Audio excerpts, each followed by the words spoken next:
모두 일어나셔서 묵도하심으로 주일 2부 예배 하나님 앞에 드리시겠습니다.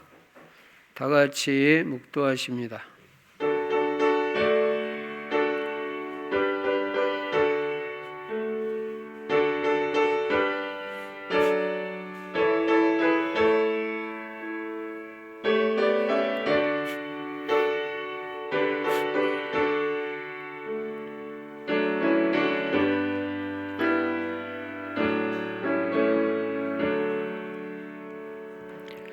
여호와는 나의 능력과 찬송이시요 또 나의 구원이 되셨도다. 의인들의 장막에는 기쁜 소리, 구원의 소리가 있으며 여호와의 오른손이 권능을 베푸시며 여호와의 오른손이 높이 들렸으며 여호와의 오른손이 권능을 베푸시도다. 내가 죽지 않고 살아서 여호와께서 하시는 일을 선포하리로다. 전능하신 우리 아버지 하나님, 오늘도 귀하고 복된 주일을 우리에게 허락해 주시고 주님 앞에 나와 예배 드릴 수 있는 은혜 주신 것 감사합니다. 하나님께만 모든 영광 돌리는 복되고 귀한 예배가 되어지도록 성령으로 충만하게 역사하여 주시옵소서. 주 예수 그리스도 이름으로 감사하며 기도드리옵나이다. 아멘. 찬송가 93장 하나님 앞에 드리십니다.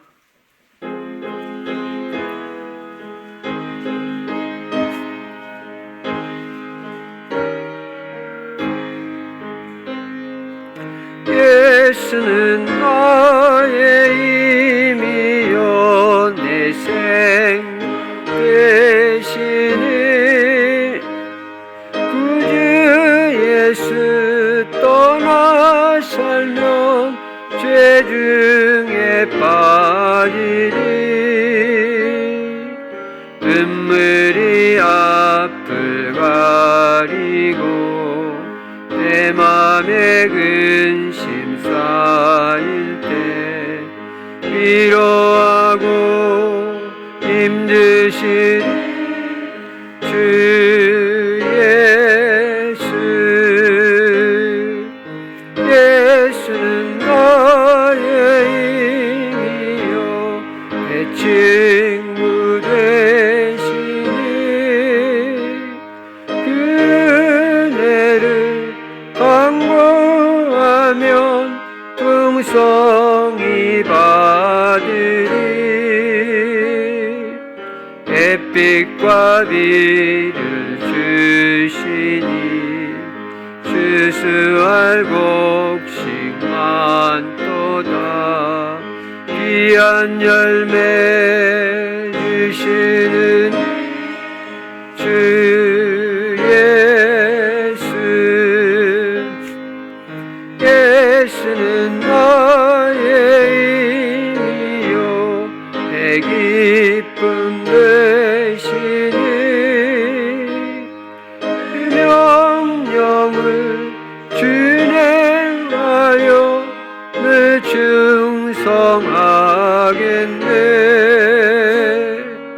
주야로 보호하시며 바른 길 가게 하시고 의지하고 따라가리 주 예수. 예수는 나의 힘이요 내 소망 되시니 이 세상을 떠나갈 때 곧 영생 얻으리. 한없는 복을 주시고 영원한 기쁨 주신 나의 생명 나의 기쁨 주 주 예수.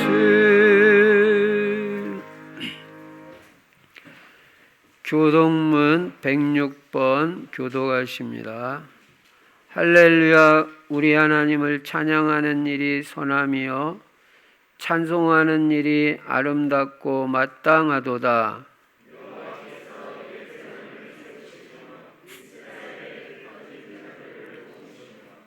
상심한 자들을 고치시며 그들의 상처를 싸매시는도다.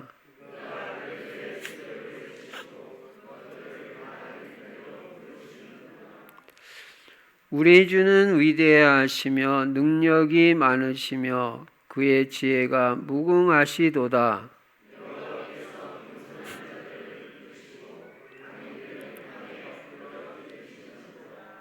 감사함으로 여호와께 노래하며 수금으로 하나님께 찬양할지어다.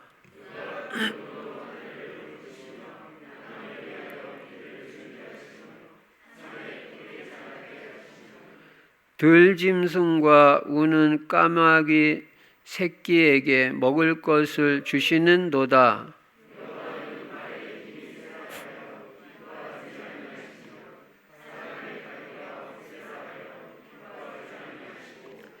여호와는 자기를 경외하는 자들과 그의 인자하심을 바라는 자들을 기뻐하시는도다.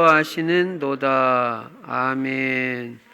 사도신경 하십니다.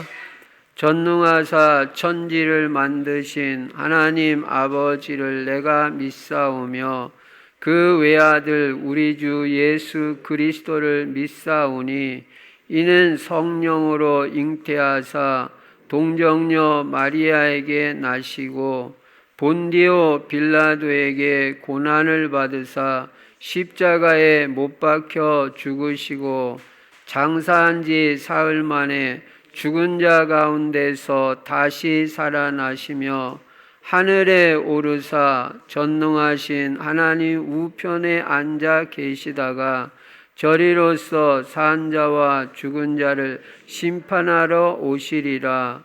성령을 믿사오며 거룩한 공회와 성도가 서로 교통하는 것과 죄를 사하여 주시는 것과 몸이 다시 사는 것과 영원히 사는 것을 믿사옵나이다. 아멘. 찬송가 393장 하나님 앞에 드리십니다.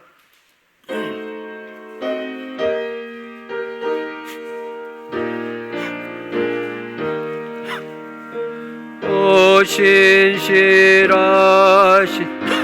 내 아버지여 늘 함께 계시니 두려움없네. 그 사랑 변찮고 날 지키시며 어제나 오늘이 한결같네. 오 신실하신 주, 오 신실하신 주, 날마다 자비를 베푸시며 일용할 모든 것 내려 주시니 오 신실하신 주, 나의 구주. 봄철과 또 여름 가을과 겨울 해와 달 별들도 다 주의 것. 만물이 주 영광 드러내도다. 신실한 주 사랑 나타내네. 오 신실하신 주, 오 신실하신 주, 날마다 자비를 베푸시며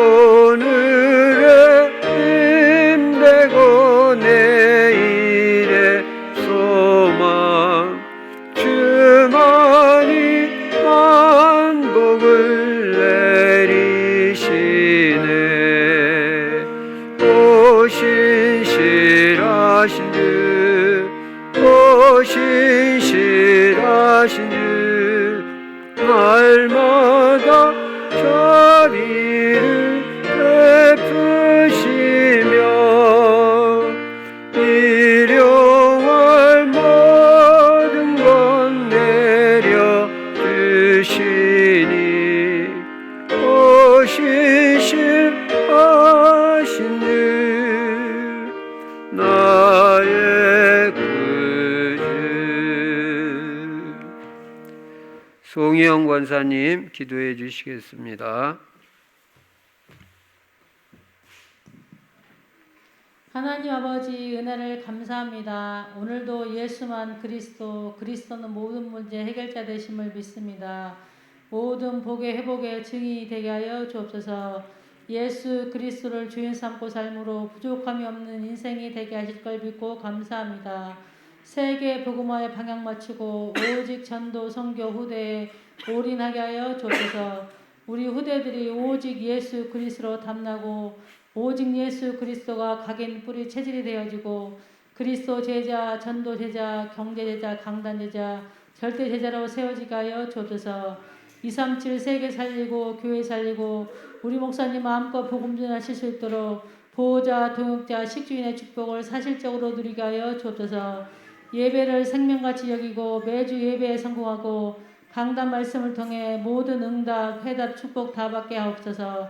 16자 전도 캠프 관계 전도를 통해서 전도의 문 열려지고 70 제자가 세워지게 하여 주옵소서. 우리 충실교회를 축복하시고 귀한 중직자들을 세워주신 하나님 감사합니다. 귀한 중직자들이 완전 복음이 되고 기도가 되고 모든 면에서 본이 되어지고 앞장서는 모델이 되게 하여 주옵소서. 우리 성도님들과 목회자를 시원케 하는 중직자가 되어지고 강단 말씀에 생을 걸게 하여 주옵소서. 오늘 말씀을 전하시는 목사님에게 성령 충만과 오력을 주시고 우리는 그 말씀을 하나님이 나에게 주시는 언약의 말씀으로 붙잡고 한 주간 말씀이 성취된 응답의 축복을 누리게 하여 주옵소서. 예배를 방해하는 모든 흑암의 세력은 예수 그리스도 이름으로 결박시켜 주시고 오직 하나님만 영광받아 주옵소서. 예수 그리스도 이름으로 기도드립니다. 아멘.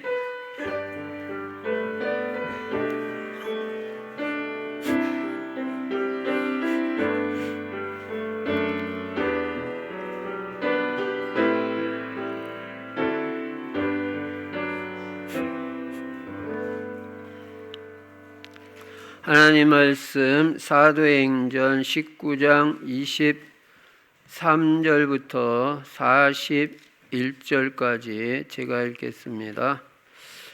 그때쯤 되어 이 도로 말미암아 적지 않은 소동이 있었으니 즉 데메드리오라 하는 어떤 은장색이 은으로 아데미의 신상 모형을 만들어 직공들에게 적지 않은 벌이를 하게 하더니 그가 그 직공들과 그러한 영업하는 자들을 모아 이르되 여러분도 알거니와 우리의 풍족한 생활이 이 생업에 있었는데 이 바울이 에베소뿐 아니라 거의 전 아시아를 통하여 수많은 사람을 권유하여 말하되 사람의 손으로 만든 것들은 신이 아니라 하니 이는 그대들도 보고 들은 것이라. 우리의 이 영업이 천하여질 위험이 있을 뿐 아니라 큰 여신 아데미의 신전도 무시당하게 되고 온 아시아와 천하가 위하는 그의 위엄도 떨어질까 하노라 하더라. 그들이 이 말을 듣고 분노가 가득하여 외쳐 이르되 크다 에베소 사람의 아데미여 하니 온 시내가 요란하여 바울과 같이 다니는 마게도냐 사람 가이오와 아리스다고를 붙들어 일제히 연극장으로 달려 들어가는지라.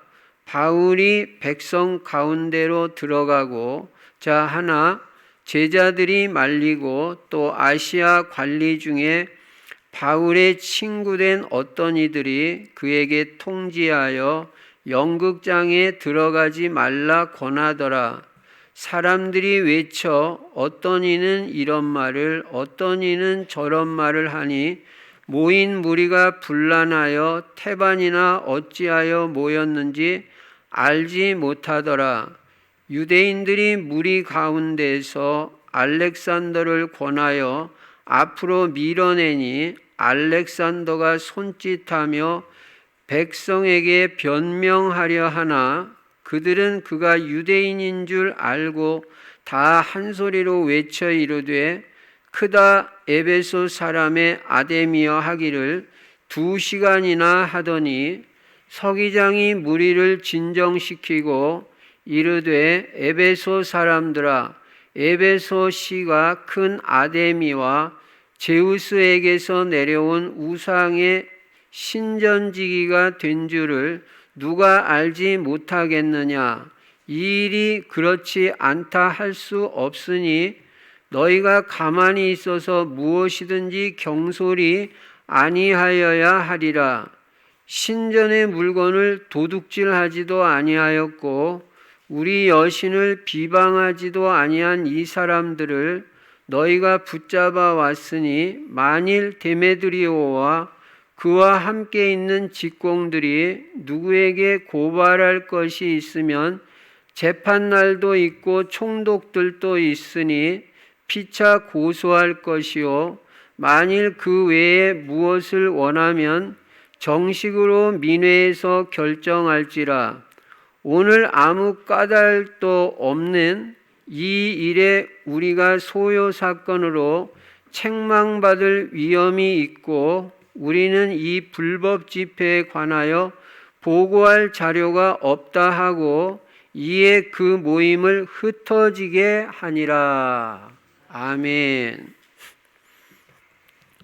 오늘도 예수만 그리스도이시고 그리스도는 십자가에서 죽으시고 부활하심으로 우리 인간의 모든 문제를 다 해결하셨습니다. 하나님 만나는 길을 열어주시고 죄와 저주 문제 다 해결해 주시고 사탄 마귀 문제를 다 해결하시고 지옥 문제를 해결해 주셨습니다. 그리고 그리스도 안에는 영육 간의 모든 축복이 다 들어 있습니다. 이 모든 문제 해결자, 모든 복이 되시는 예수 그리스도를 어떻게 해야 되냐? 나의 주인으로 삼아야 됩니다. 주인으로 모셔야 됩니다. 그래서 예수 그리스도 주인 삼고 살 때 하나님께서 우리 인생의 모든 것을 책임져 주시고 부족함이 없는 인생이 되게 해 주시는 것입니다. 그거를 여러분이 체험하고 누려야 됩니다. 여호와는 나의 목자시니 내가 부족함이 없으리로다. 다윗의 고백만이 아니라 여러분의 고백이 되실 줄로 믿습니다.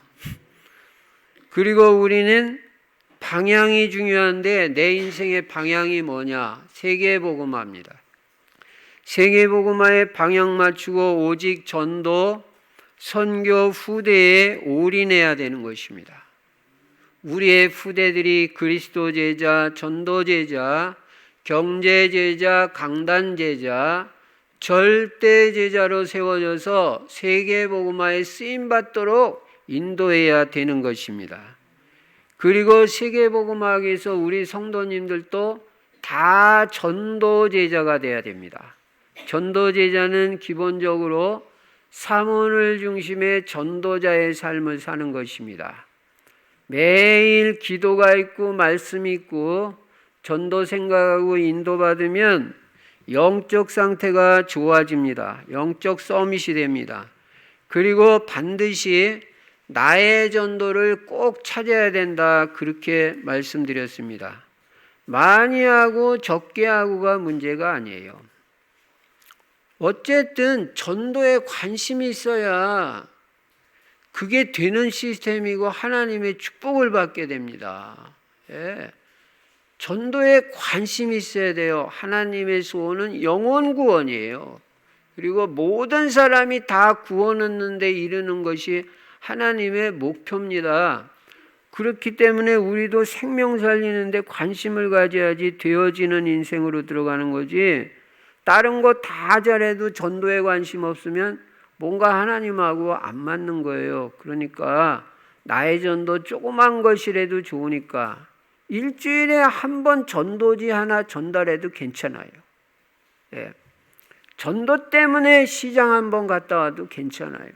작은 거라도 꼭 나의 전도를 찾아서 실천을 해봐라. 그러면 그때 정복자, 성공자의 축복을 누리게 된다, 그 말이에요.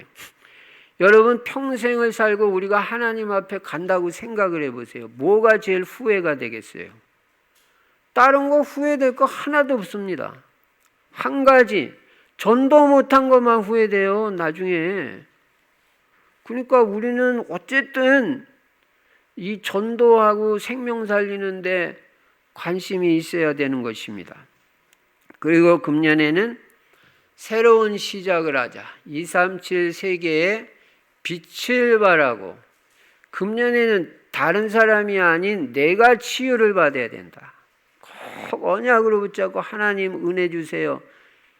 내 힘으로는 안 되기 때문에, 힘으로도 안 되고 능으로도 안 되고 오직 나의 신으로 되느니라 그랬으니까, 하나님 성령께서 내 영혼 육에 역사해 주셔서 내 영적 문제, 마음의 상처, 육신의 질병, 정신 문제, 중독까지 금년이 가기 전에 다 치유받고 그리스도의 증인, 치유의 증인이 되게 하여 주시옵소서.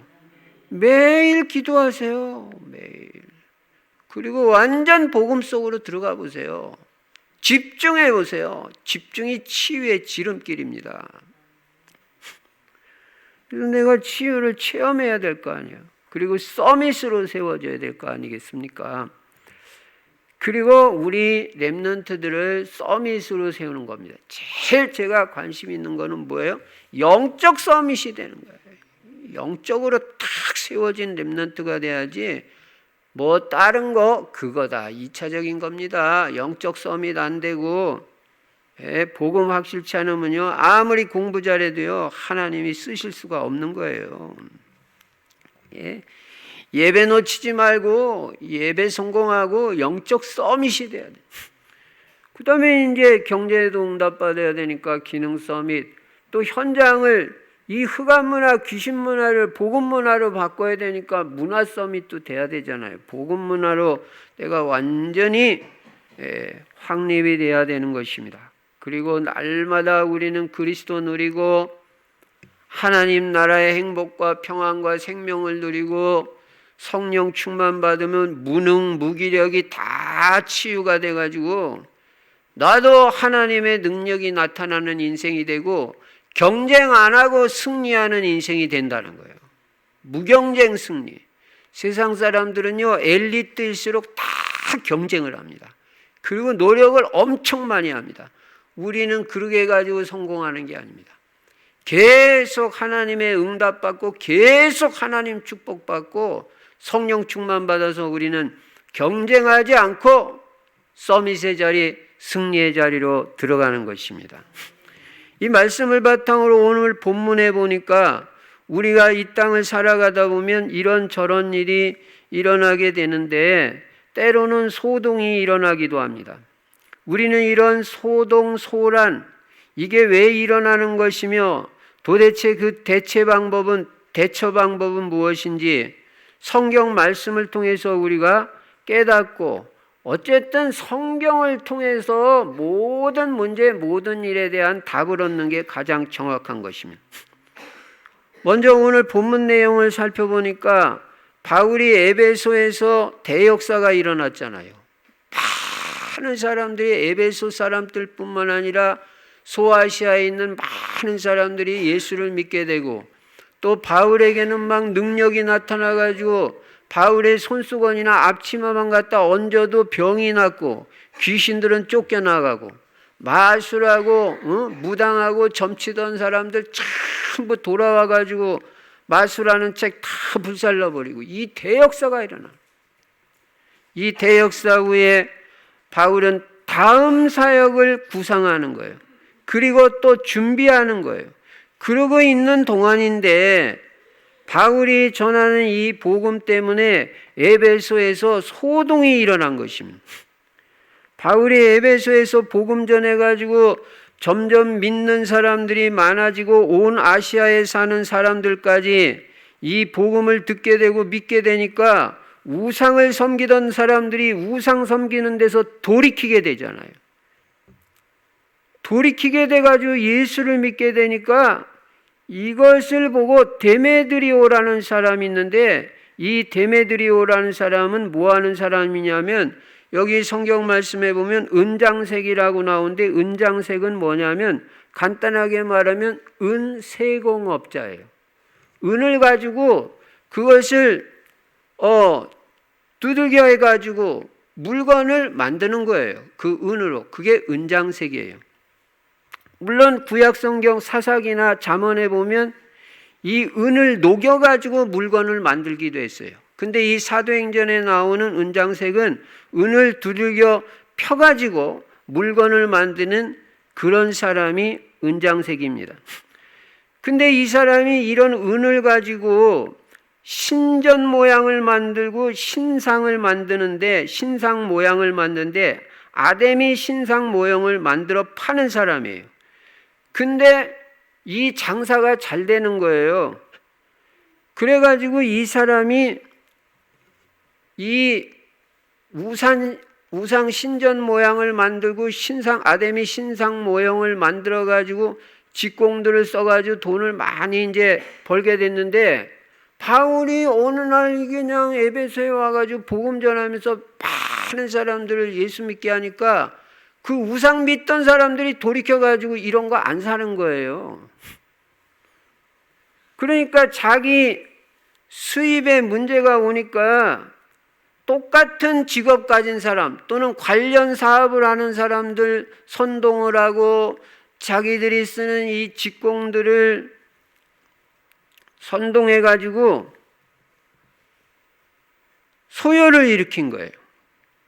우리가 이 아데미 신상 모형을 만들어 팔아가지고 풍족한 생활을 하고 있는데, 바울이 이 에베소뿐 아니라 온 아시아 사람들을 권유해가지고 사람의 손으로 만든 것은 신도 아니고, 우리의 영업이 그렇게 말해가지고 우리 영업이 천하게 여겨질 위험이 있을 뿐 아니라 큰 여신 아데미 신전도 무시당하게 되고 그 위험도 떨어지게 되었다고 그렇게 선동을 하니까 이 말을 듣던 사람들이 막 분노가 일어난 거예요. 그러면서 크다 에베소 사람의 아데미 신이여 하면서 막 소리를 치고 바울과 함께 다니던 마게도냐 사람 가이오와 아리스다고를 붙들어 가지고 연극장에 들어가 가지고 계속 소리 지르고 소동을 벌인 겁니다. 이 아데미 여신은 뭐냐면은 이 소아시아 지역에서 아주 옛날부터 우상 숭배를 하게 되는데, 그 숭배해오던 어머니 신, 모신, 그 모신에게 에베소 사람들이 붙인 이름이에요. 그러니까 이게 어머니 신이니까 이게 큰 신이에요. 그리고 아데미 신전은 뭐냐면 이 오래된 아데미 여신의 상을 그 신전에다 새겨가지고 만든 신전인데 이게 어마어마하게 큰 거예요. 그래서 세계 7대 불가사의 중에 하나로 그렇게 지정이 된 큰 건물이에요. 예. 그래가지고 당시에 이 에베소의 이 아데미 숭배가 아주 광범위한 지역에 퍼져 있는 거예요. 그래가지고 에베소에서 이 은장색들이 이 모형을 만들어가지고 막대한 수입을 얻게 된 거예요.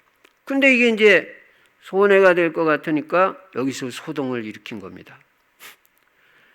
그래가지고 막 소리를 지르고 난리를 쳤는데, 이때 그 도시에, 에베소 도시에 서기장이 되는 사람이 나타나가지고 이 무리들을 진정시키고, 누가 아데미 여신이 큰 신이 아니라고 했냐? 바울이 신전 물건을 도둑질한 것도 아니고 우리 여신을 비방한 것도 아닌데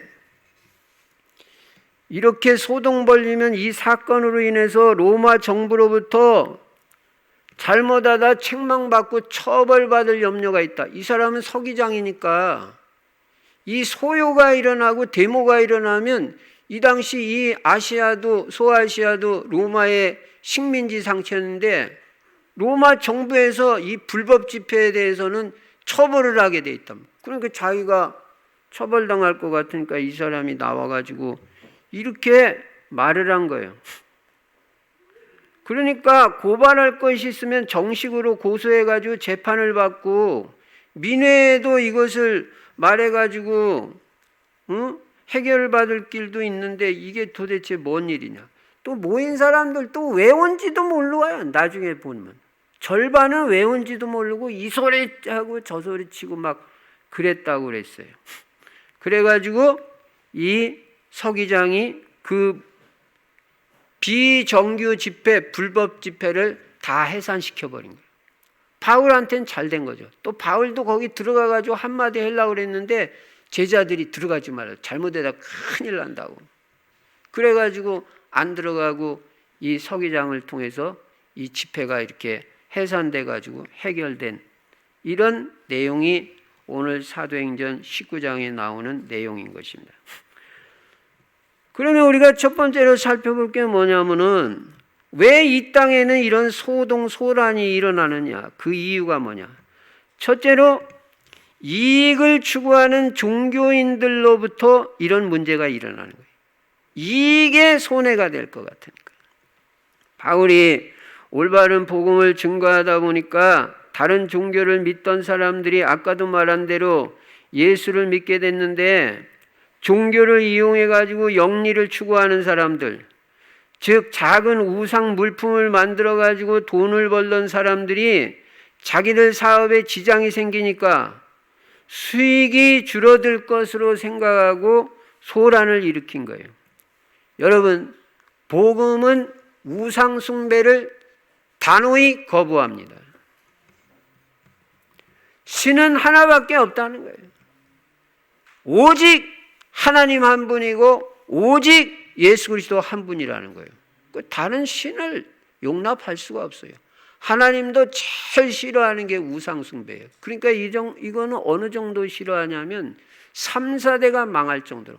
그러니까 우상 숭배는 안 망하는 사람이 없고 안 망하는 나라가 없어요. 하나님 제일 싫어하는 거예요. 여러분, 우상에 대해서는 여러분도 분명한 태도를 취해야 됩니다. 우리는 평생 오직 예수 그리스도 한 분이고 평생 오직 하나님 한 분 섬기는 거지 딴 데 눈도 돌리면 안 돼요. 우리는 다른 신을 인정할 수가 없는 거예요. 왜냐하면 우상 숭배는 하나님께 돌아갈 영광이 귀신에게 돌아가는 게 우상 숭배예요. 하나님은 영광을 놓치지 않는 분입니다. 창조주 하나님께만 영광이 돌려져야 되는 것입니다. 몇 년 전에 그 중앙아시아 카자흐스탄에서 이런 비슷한 일이 있었는데요. 이 기독교에 대해서 계속 이 정부가 압력을 가한 거예요. 왜 그러냐면은 그 이슬람권인 카자흐스탄에 이슬람 사원이 1100개인데 교회 수가 1900개가 돼버려요. 이슬람 나라가.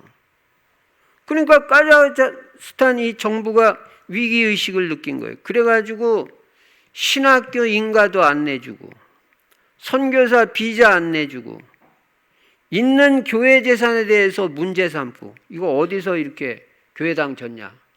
돈 어디서 나왔냐? 이렇게 다 시비를 걸고 큰 교회 같은 경우에는 매주마다 헌금 보고서까지 다 제출하게 그렇게 정부에서 압력을 가했어요. 그래가지고 그때 그 우리 선교사 한 분도 교회당 다 뺏기고 그리고 다른 나라로 선교회로 가게 됐잖아요. 그 바로 옆에 있는 우즈베키스탄은 여기는 뭐 더해요. 모든 선교사 다 추방했어요. 그래서 2, 3주 전에 오셨던 그 체코의 그 선교사님, 사모님, 그때 이게 추방당해가지고 체코로 간 거예요. 지금 선교사 한 명도 없어요. 우즈베키스탄. 교회를 허락지 않아요. 사람들은 거의 다가 자기 이익에 따라 움직입니다. 진리 따라 움직이는 게 아니에요. 세상을 우리가 알아야 됩니다. 이익 따라 움직입니다. 개인도 그렇고 국가도 그렇고 다 그래요. 그래서 자기 이익에 손해가 되면 진리도 거부하는 게 지금 세상입니다. 그러니까 이 이익을 추구하는 종교인들 때문에 종교인들로부터 이런 소란 소동이 일어나요. 그 밖에도 바리새인의 권력이나 유대교 그 사상의 힘이나 율법 정신들, 교권주의자들로부터도 핍박이 오기도 해요. 때로는 인본주의자들로부터 환란이 들어오기도 합니다. 어쨌든 이런저런 이유로 핍박도 오고 환란도 일어나고 소요도 생기는데 중요한 건 뭡니까? 우리가 이런 상황에서 어떻게 대처해야 될 것이냐? 소동과 소란의 대처 방법을 우리는 성경에서 찾아야 되는 것입니다. 그래서 우리는 살아남아서 끝까지 복음 전해야 되는 것입니다. 어떻게 이런 소란, 소동을 대처할 것이냐? 첫째로 기도의 비밀이 있어야 됩니다. 기도의 비밀. 우리는 하나님의 자녀고 천국 백성이고 언약 백성입니다. 하나님의 자녀는 어떤 어려움이 있더라도 다른 방법으로 문제 해결하는 거 아니에요. 다른 방법으로 문제 해결하면 꼭 부작용 생겨요. 반드시 어떤 문제고 어떤 어려움도 여러분과 저는 기도로 해결해야 될 줄로 믿습니다. 그래서 반드시 나에게 기도의 비밀이 있어야 되는 거예요. 기도의 비밀. 나는 무슨 일이든지 난 기도로 해결하겠다. 이 중심이 확실해야 돼요. 예. 그래서 기도로 붙어야지 딴 거 가지고 하는 거 아니에요. 어떤 문제도 기도로 해결을 봐야 돼요. 예. 경제 문제 기도로 들어가야 됩니다. 자녀 문제 기도로 해결해야 됩니다. 전도 기도로 하는 것입니다. 그래서 여러분과 저는 반드시 기도의 비밀이 있어야 되고 될 수 있는 대로 여러분은 기도 제일 많이 하는 사람이 돼요. 뭐 많이 할 거예요? 기도를 많이 해야지. 적어도 우리 교회에서는 내가 기도 제일 많이 하는 사람이 돼야죠. 고향 파주시에서 기도 제일 많이 하는 전도 제자가 돼야 되고 모든 일을 기도로 하는 비밀이 있어야 됩니다. 그래야 여러분 이런 뭐 핍박이나 소란 이런 뭐 소동 이런 거 다 해결받고 승리하는 거지. 기도의 비밀 없으면 아무것도 못하는 겁니다. 예. 기도로 해결 안 되는 문제는요, 이 땅에 하나도 없어요. 아무것도 없어요. 다 해결돼요, 기도하면. 어떻게든 하나님이 해결해 주십니다. 무조건 무릎 꿇고 기도로 들어가야 돼요. 기도의 사람이 돼야 됩니다. 하나님의 자녀는 기도하면 반드시 성령이 역사하고 흑암 세력이 무너지는 것입니다. 그리고 하나님은 우리가 기도할 때 주의 천사를 보내서 응답의 문을 여십니다. 우리는 문제를 만날 때 하나님의 능력을 믿고 기도 속으로 들어가야 됩니다. 인간적인 방법, 세상적인 방법으로 해결하면 그렇게 할수록 안 돼요. 너희 중에 즐거워하는 자가 있느냐? 저는 찬송할 것이요. 너희 중에 고난당하는 자가 있느냐? 저는 기도할 것이니라. 야고보서 5장 13절 분명히 말씀합니다. 여러분 즐거운 일이 있으면 찬송하시기 바랍니다. 고난당할 때는 기도해야 될 시간표니까 뭐 입 딱 다물고 누가 어땠니 뭐 때문에 그런 소리 하나 할 거 없어요. 그냥 탁 입 다물고 하나님 딱 한 번 바라보고 기도 속으로 들어가면 돼요. 새벽에 엎드리고요. 밤에 기도하고요. 쉬지 말고 기도하라. 여러분 나쁜 짓만 해서 죄인입니까? 사무엘은 기도 쉬는 죄가 그게 죄라고 말했는데 나는 기도 쉬는 죄를 범치 않겠다. 그러니까 그 사람 말이 말 하나도 땅에 떨어지지 않고 다 이루어져요. 그렇게 기도를 중요하게 생각하니까. 구원 다음으로 중요한 게 기도고 복음 다음으로 중요한 게 기도고 그럼 기도가 제일 중요하다는 거 아니에요? 그래서 우리는 어쨌든 기도의 벽을 뚫어야 되고 뭔가 이 기도의 비밀이 있어야지. 어쨌든 제가 늘 말하잖아요. 뭐 쉴 새 없이 기도하고 호흡마다 기도하고 틈만 있으면 기도하고 눈 뜨면 기도하고 걸어가면서 기도하고 밥 먹으면서 기도하고 엎드려 기도하고 서서 기도하고 걸어가면서 기도하고 누워서 기도하고 눈 뜨면 기도하고 잠자면서 기도하고 여러분 되어지는 비밀 중에 하나가 뭐냐면 24기도예요. 24기도. 24기도만 되면 틀림없이 여러분 인생은 되어집니다. 아이고 목사님 그거 어떻게 그렇게 하면 자꾸 해봐요. 자꾸 하면 쉬워져요. 뭐든지. 처음부터 어렵다고. 처음에는 그렇죠. 처음부터 쉬운 게 어디 있어요. 전도도 자꾸 해보면 쉬워집니다. 자꾸 해봐야 돼요. 기도도 자꾸 해봐야 쉬워지는 거지. 안 하면 안 할수록 더 힘든 거예요. 어려움 당하고 환난 당할 때는 바로 기도할 때입니다. 기도의 비밀이 있고 기도의 능력을 믿고 기도하는 사람은 하나님이 반드시 응답을 주시고 승리하게 됩니다. 환난과 소란을 이겨내는 비밀은 다른 것이 아니라 오직 기도다. 그래서 시편 50편 15절에도 환난 날에 나를 부르라 내가 너를 건지리니 나를 불러야 건져준다 그랬잖아요. 환난을 만났는데 하나님 안 부르고 뭘 하겠어요? 나를 부르라.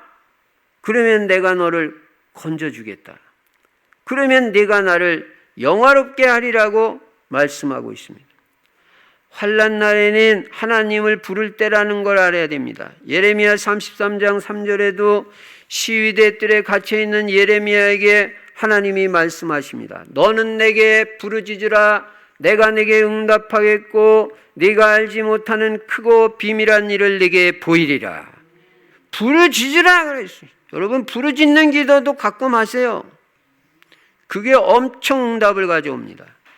부르짖어 보세요. 성경이 말했지 뭐 제가 말하는 거예요. 통성기도 시키는데 왜 못 부르짖습니까? 그때 확 소리내서 기도하고. 물론 우리가 묵상기도도 하고 작은 소리도 기도하고 조용히 기도하고 그럴 때도 있습니다. 그러나 부르짖는 기도도 분명히 있습니다. 기도는 능력이요 기도는 문제 해결의 지름길입니다. 우리는 기도로 문제를 해결받는 비밀이 반드시 있어야 됩니다. 한 번은 확실하게 응답받아봐요. 응답받아보면 야 이거 하나님 내 기도도 들으시네. 이거 기도하면 문제 해결되네. 이 사람은 한 번 맛보면 응답을 한 번 맛보면 자꾸 기도하게 돼요. 야 이거 내 기도 이거 하나님이 들어주시고 응답해 주시고 한 번만 체험하면 달라져요. 분명히 응답받는 사람은요 달라집니다. 야 이거 기도밖에 없구나. 이렇게 깨닫게 된다니까요. 사도행전 16장 6절부터 10절에도 보면 전도자 바울이 전도하러 가다가 문이 막혔어요. 그때 뭐 했냐? 막 자기 생각대로 밀어붙인 게 아닙니다. 기도하면서 하나님의 사인을 기다리는데 마게도냐라는 큰 문이 열리게 돼요. 그거 보세요. 막힐 때 기도하면 새로운 문이 열려요. 뭐가 안 될 때 기도하면 하나님은 새로운 축복을 준비하고 계십니다. 고린도후서 12장 1절부터 10절에도 바울이 중대한 개인 문제, 중요한 이 질병 앞에서 하나님 앞에 깊이 기도했습니다. 여러분, 질병도 기도하는 거예요. 병원을 가더라도 기도하고 가시라고요. 기도하고 가는 거하고 그냥 가는 거 달라요. 또 그냥 기도만 해서 나을 수도 있는 거고, 하나님이 인도하신 대로 하면 됩니다. 그래서 기도를 하게 되면 분명히 응답이 옵니다. 바울도 이때 그 개인의 질병 문제를 놓고 간절히 기도했는데 하나님이 고쳐주진 않았어요. 근데 중요한 답을 주신 거예요. 바울아, 너는 내 은혜가 네게 족하다. 너의 연약함에서 나의 강함이 나오느니라. 바울이 이 답을 얻게 된 거예요. 그래서 오히려 고침받지도 않았는데 하나님 앞에 더 감사하면서 더 하나님께 엎드리고 하나님만 바라보는 겸손한 사람이 돼요. 그거 보세요. 그런 병은 죽는 병이 아니에요. 바울은 너무 받은 은혜가 있어서 그냥 몸까지 건강해버리면 사람이 자만해지고 교만해질 것 같으니까 하나님이 인간적인 이 육신의 연약함을 통해서 더 겸손하게 만들고 하나님 바라보게 이게 은혜 아니에요? 그런 병은 하나님 계획과 뜻이 있는 병이라 죽지도 않는 병이니까 아무 상관없어요.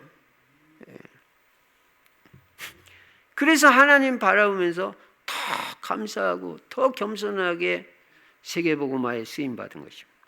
히스기야가 나라가 풍전등화 같은 위기 상황에 처했을 때 모든 인간적인 방법을 다 포기하고 하나님 앞에 기도했습니다. 그때 하나님께서 크게 응답하셔서 주의 천사 하나를 보내가지고 아수르 군사 18만 5천을 쳐주시고 나라를 구원해 주시는 역사가 일어난 것입니다. 환난과 핍박, 소란이 일어나고 문제가 생길 때는 기도할 때이고 응답의 기회라는 것을 잊지 마시기 바랍니다. 그리고 기도 속으로 들어가시기 바랍니다.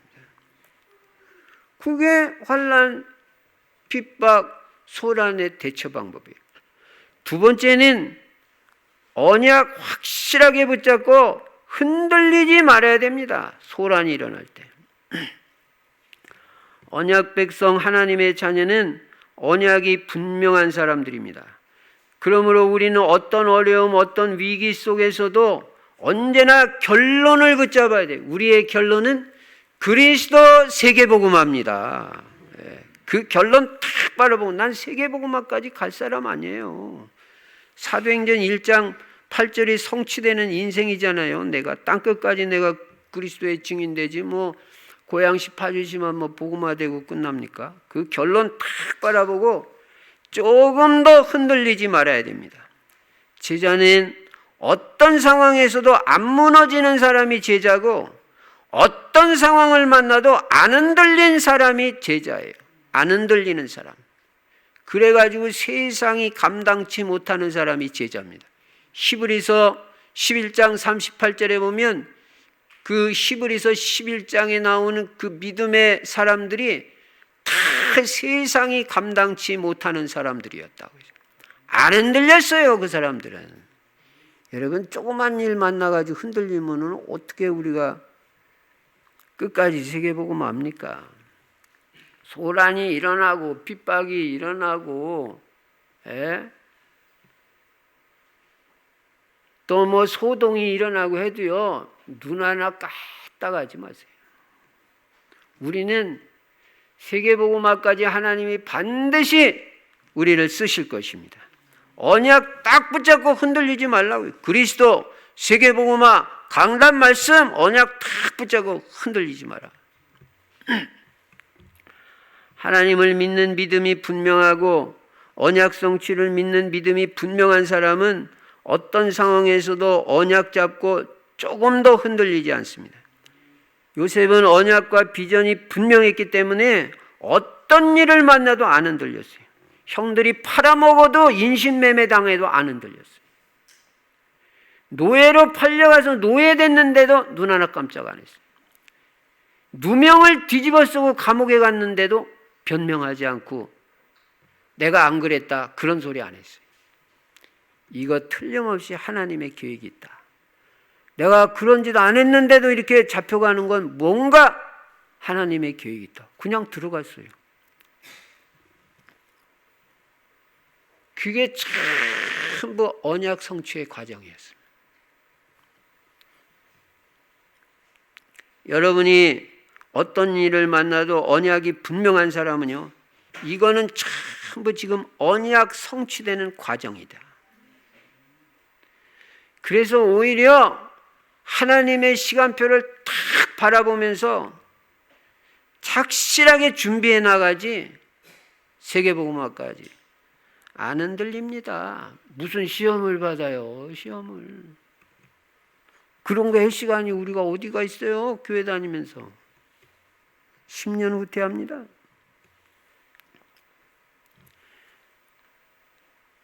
언약 확실하게 붙잡고 흔들리지 마라. 다윗은 수많은 위기를 만났는데도 절대 안 흔들렸습니다. 왜냐? 왕이 될 언약이 확실했어요. 그리고 나는 성전 건축한다. 이 사명이 내게 남아있는데 내가 어떻게 해? 무슨 이런 일 만난다고 내가 무너지고 그럴 리가 없다. 흔들리지 않고 승리했다. 그러니까 그 언약이 있으니까 안 흔들리는 거예요. 왕이 될 언약이 있지, 성전 건축의 언약이 확실히 있지. 그런 사람이 죽습니까? 창 던진다고. 안 죽습니다. 언약 성취도 안 됐는데 왜 죽어요? 그래서 특히 언약 백성은 매주마다 강단 말씀을 나에게 주시는 언약으로 분명히 붙잡고 하나님의 인도를 받아가는 것입니다. 여러분이 지금 만난 어려움, 소란, 소동, 핍박, 환난, 내가 겪는 이 일은 다 있어야 할 과정이라는 걸 아시기 바랍니다. 그거 필요한 거예요. 필요해서 하나님이 허락하시는 거예요. 우리는 그런 거 안 당하면 좋겠죠. 그러나 하나님이 보실 때 다 필요해서, 당연, 필연, 절대. 당연히 그런 일이 있고 필요해서 허락하신 것이고 절대적으로 하나님이 나를 축복하시려는 계획이 있다는 것입니다. 그리고 그거는 과정이지 결론이 아닙니다. 내가 노예되는 거 과정이지 결론이 아니에요. 결론같이 막 흔들리고 그럴 이유가 없어요. 어떤 일 만나도 글쎄 눈 하나 까딱하지 말라니까요. 세계복음화 다 할 때까지는. 여러분 가문복음화도 지금 안 됐는데 뭘 여러분이 죽을 자격 없어요. 병 걸릴 시간도 없어요. 우리는 세계복음화 해야 되는데 언제 병 걸리고 누워 있습니까?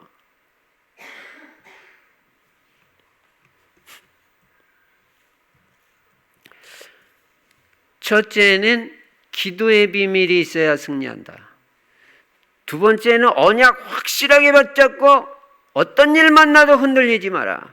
세 번째는 하나님의 계획을 잘 깨닫고 하나님의 인도를 잘 받아라. 그거예요. 여러분 우연이라는 건 하나도 없습니다.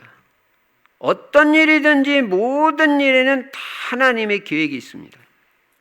그것도 나를 향한 하나님의 축복된 계획이 있다는 걸 알아야 돼. 그러니까 문제 만나고 어려움 만났다. 하나님의 계획을 분별하고 깨달아야 될 시간표입니다. 하나님 계획이 무엇입니까? 하나님 뜻이 무엇입니까? 하나님께 묻는 거예요.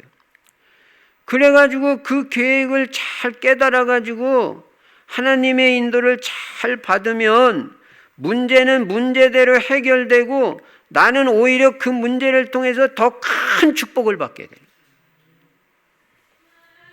그러니까 하나님의 계획을 발견하는 게 다예요.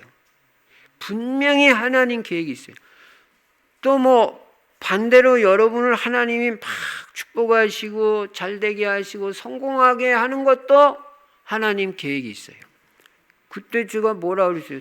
들뜨지 말고 자만하지 말고 바울같이 내가 로마도 보아야 하리라 새로운 하나님의 계획을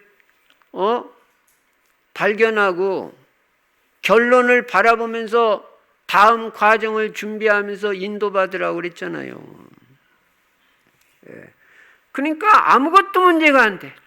축복받는 건 축복받는 대로 겸손하게 하나님 인도받으면 되고, 문제가 있으면 문제 있는 대로 하나님의 계획을 찾고 성령의 인도만 잘 받으면 오히려 되는 시스템, 축복의 시스템으로 들어간다. 힘으로도 안 되고 능으로도 안 되나 오직 나의 신으로 되느니라. 성령으로는 다 됩니다. 언제나 성령으로 인도받아야 되는 시스템이에요. 여러분이 문제가 왔는데 내가 잘못해서 문제 올 수 있습니다. 내가 잘못해서 문제가 왔다면 중심으로 하나님 앞에서 회개하고 돌이키는 기회로 삼으면 됩니다. 하나님은 회개하는 자에게는 무조건 은혜를 주시고 무조건 용서하시고 무조건 축복하십니다. 회개하면 돼요. 그러나 내가 꼭 잘못해서 문제가 오는 건 아닙니다.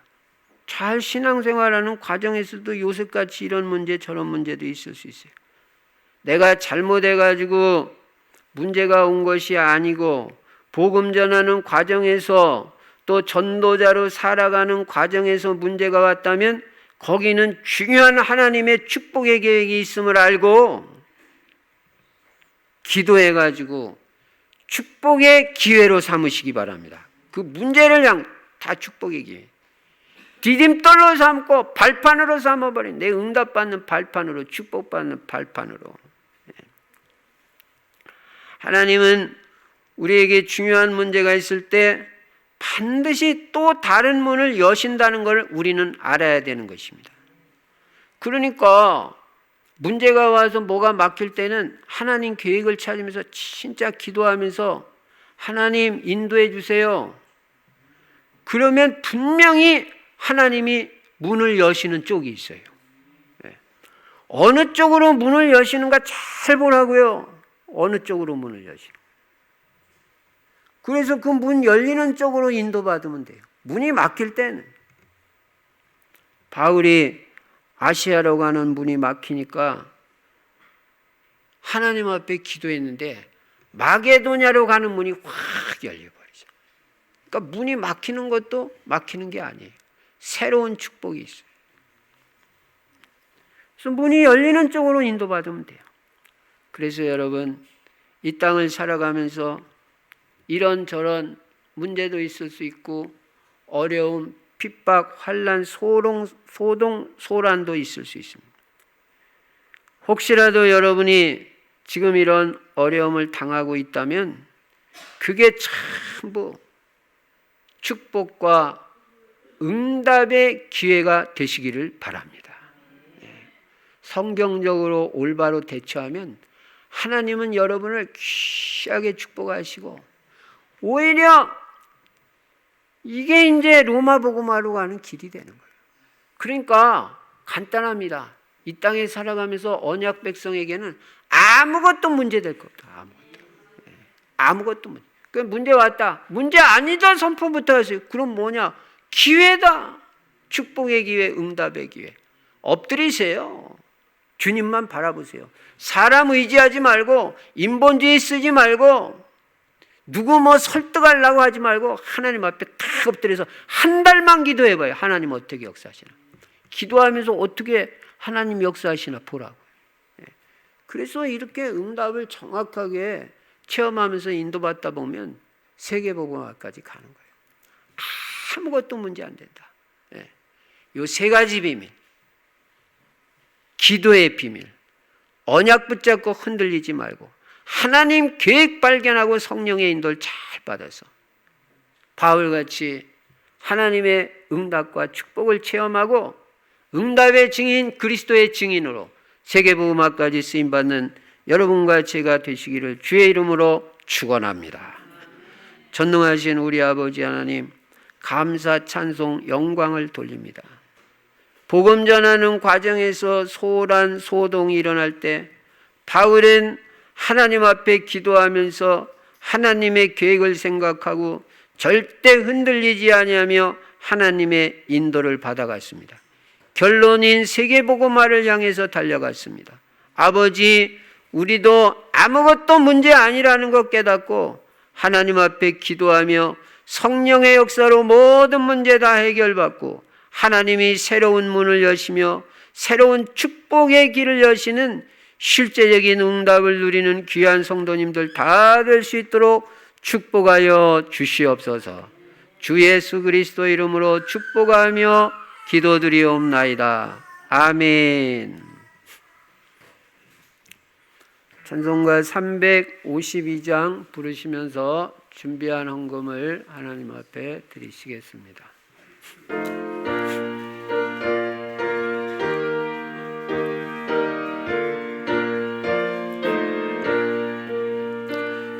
십자가 군병들아 주 위에 일어나 기들고 앞서 나가 담대히 싸우라.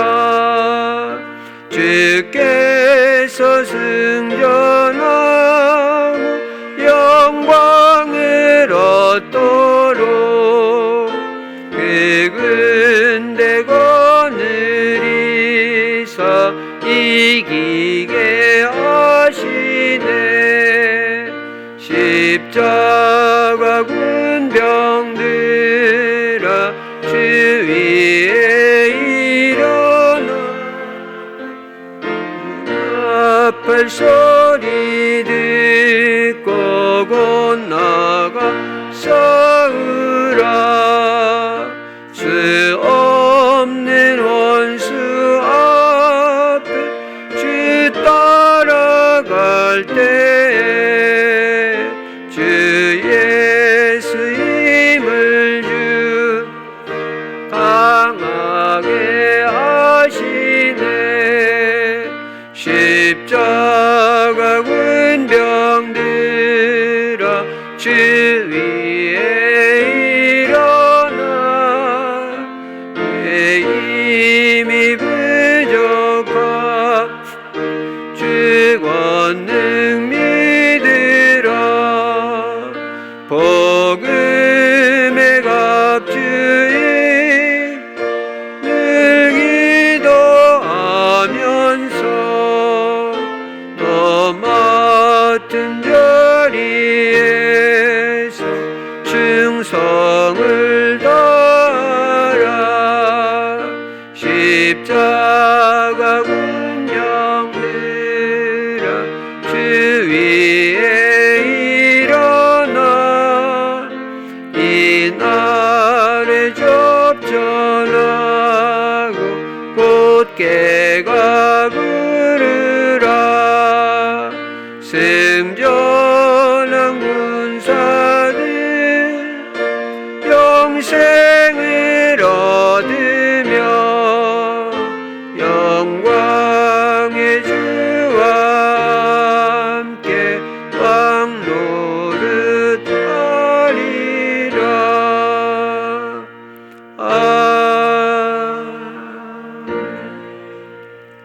살아계신 우리 아버지 하나님, 이 시간도 마음과 중심 담아 언약 붙잡고 주님 앞에 귀한 헌금 드린 손길마다 축복하여 주시되 세계복음화할 만큼 경제에도 증거 있게 해주시고 빛의 경제가 실제적으로 회복되어 주를 위해서 물질로도 헌신하며 귀하게 쓰임받을 수 있도록 축복하여 주시옵소서.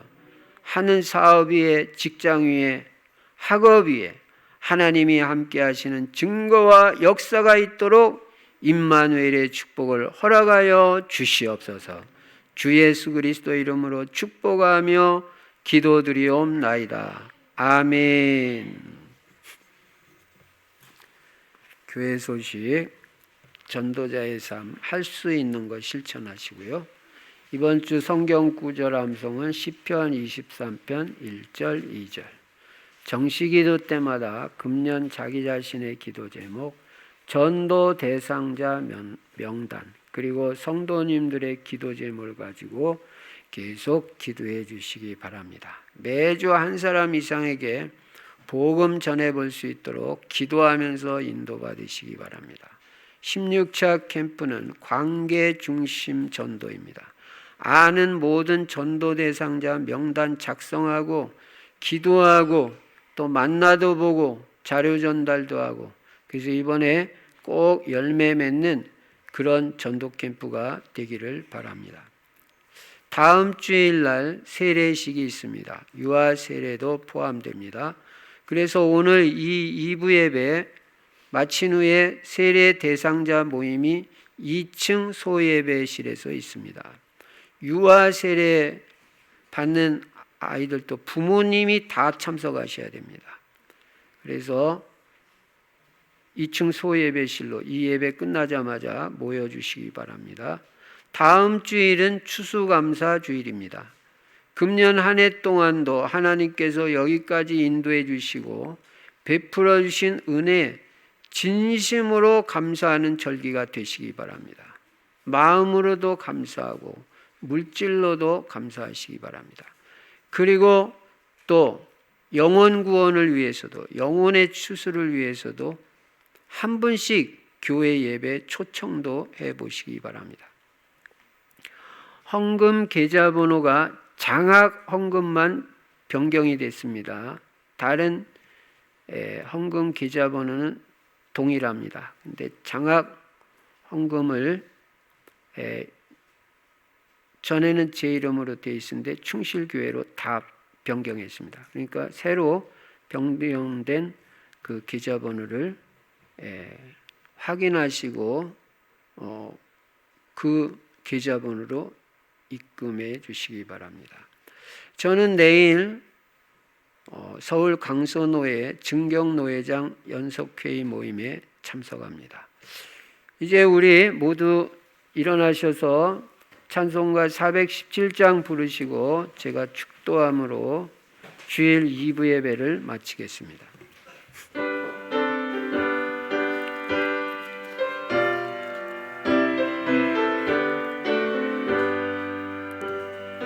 주 예수 넓은 품에 너 편히 안겨서 그 크신 사랑 안에 나 편히 쉬겠네. 영광의 들을 지나 저 푸른 바다 건너 천사의 노래소리 내 귀에 들리네. 주 예수 넓은 품에 나 편히 안겨서 그 크신 사랑 안에 나 편히 쉬겠네. 주 예수 넓은 품에 나 편히 안기니 이 세상 악한 세력 널 잊지 못하네. 슬픔과 근심 걱정 이후에 없으리니 시험이 닥쳐와도 나 염려 없겠네. 주 예수 넓은 품에 나 편히 안겨서 그 크신 사랑 안에 나 편히 쉬겠네. 주 예수 죄인 위에 십자가 졌으니 이 만세 반석 위에 나 굳게 서겠네. 밤 지나가기까지 나 참고 기다리며 새 아침 동토할 때 주 만나 뵙겠네. 주 예수 넓은 품에 나 편히 안겨서 그 크신 사랑 안에 나 편히 쉬겠네. 지금은 우리 주 예수 그리스도의 은혜와 하나님 아버지의 만극하신 사랑과 우리 안에 내주하시고 영원토록 함께 하시는 성령의 충만하신 역사가 오직 기도의 비밀 가지고 모든 응답 축복을 다 누리고 증인되어질 귀한 성도님들 머리머리 위에 이제로부터 영원토록 항상 함께 계실지어다. 아멘.